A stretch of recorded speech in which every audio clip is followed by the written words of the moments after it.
Good afternoon, Amruta. It is time for us to understand about the concept called simple interest and compound interest. As we were discussing regarding simple interest in the last class, simple interest is a primary method and it is a standardized rate of interest which we are going to impose on a principal amount which may be lended or which may be taken as a loan from the bank. So likewise, we are discussing about simple interest as it is a standard interest which we are going to take or impose on a principal amount. For example, imagine you took a loan from a bank, right? So 1 lakh amount of 1 lakh principal amount is taken as a loan. So on that, bank is going to impose, let us say, 2 rupees of interest. Imagine 2 rupees of interest for 100 rupees. There is 2 rupees of interest and it is fixed for 1 year, let us say. So you are supposed to pay the amount at the end of the year, not every month. How they are going to calculate? They are going to calculate like this. Principal amount here, P is equals to how much it is? 1 lakh, let us say. The rate of interest that you are going to calculate, like 2 rupees what you are taking out of 100. So you can calculate it as a rate. And how much amount you are supposed to pay per every month. Let us say 2 rupees interest will be 1000 per month. Here interest will be 1000 per month. So that 1000 rupees is interest what you are going to pay for total year. That is, for every month it is 1000. So 12 months you are going to pay 12,000 rupees. This is how actually simple interest is going to be measured. Simple interest, when you have a fixed rate of interest, let us say 5% or 10%, and there will be something called fixed time for how much time that you are doing it, let us say for 2 years or 1 year or 3 years, and the principal amount. If you know that, we can calculate simple interest. So simple interest is also denoted as SI here. SI is equals to P into T into R by 100. Now, when you go back to this compound interest, let us understand about compound interest here. Compound interest is an interest on interest. That means you are going to pay the money so called as interest for the amount that has happened for first month. Let us say if I take first month as a standard month, imagine you take a loan from a bank. So it is also called as a recurring, imagine. So compound interest, it is the principal amount and also on the accumulated interest of previous periods. That means what you are going to do is, imagine August 1st you took the loan from the bank. From August 1st to September 1st, that is 1 month of time. So whatever the interest you are going to pay for that, right, that amount is also going to be added as a principal amount for the month of September.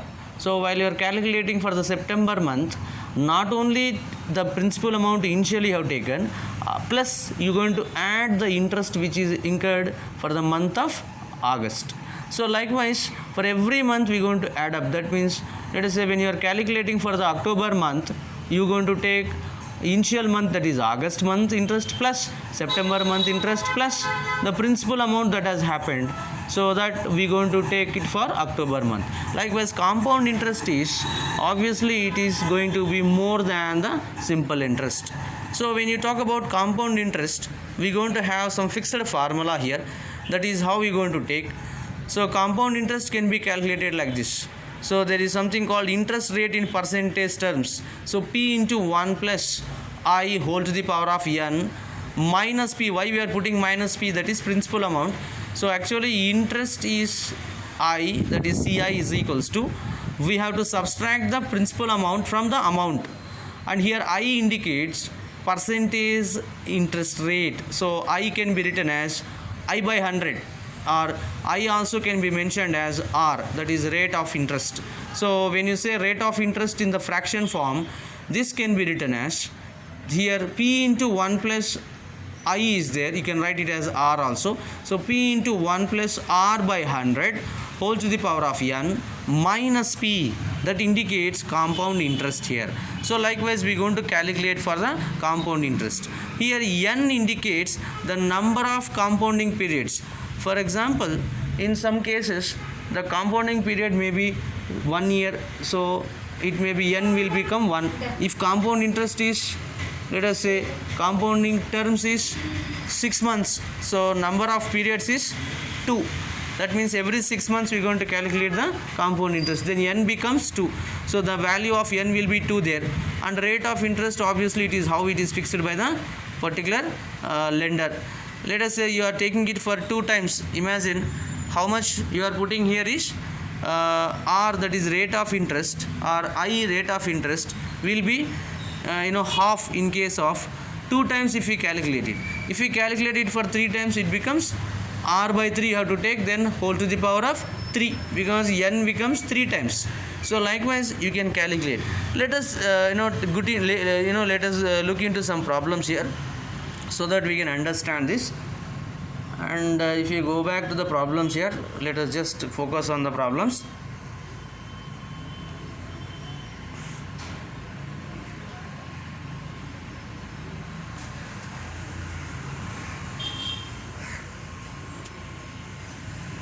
Yes, so if you see these problems,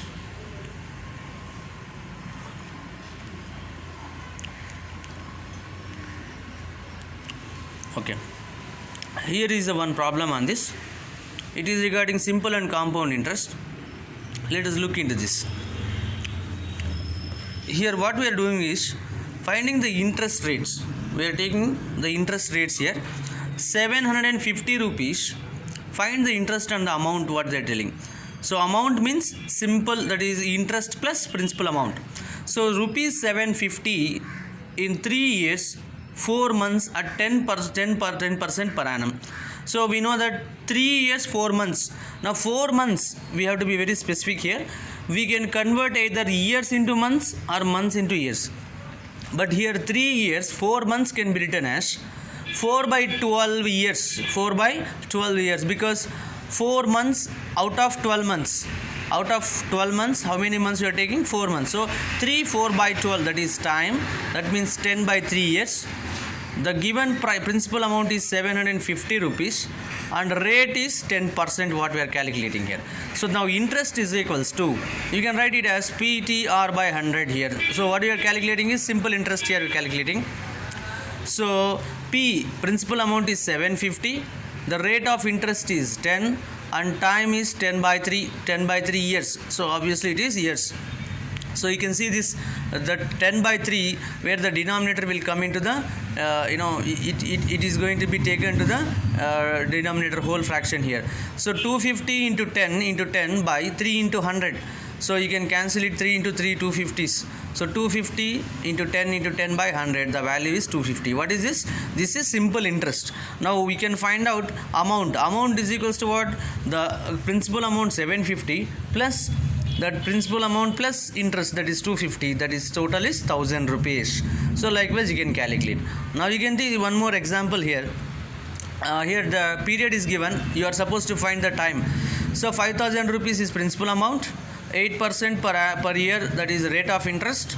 23rd December to 23rd December 2011 to 29th July 2012. So let us take like this, 23rd December 2011 and to 29 2012. So you can take like this, December month, how many days it is taken? 8 days. So 2012 Jan till 12th Jan, how many days that is? 8 days we got. And then from January to July 29th you have to count. So you can check here, January we got 31 days, February as it is a leap year we are going to have 29 days. For March it is 31 days, April 30 days, May 31 days, June 30 days and July 29 because it is still to 29 July. So now here the data is given in days. So you can convert this into year by dividing with total number of days in a year. Here total 219 days, that is what we got, divided by 365. So that per year how many days we got? 365. That's why you're going to get the data in years.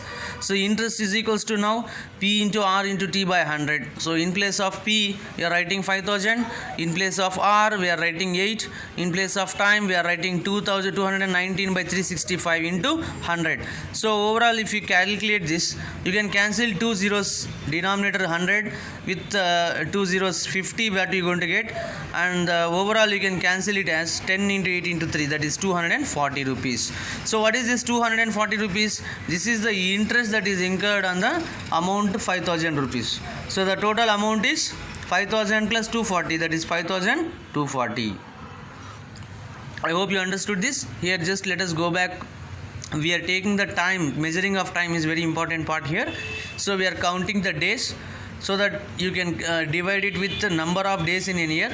You will get the time in years, fraction years. Okay. So likewise you can calculate this. Then moving to the next problem here, you can see 2600 in 2 years 3 months. Again you can convert 3 months.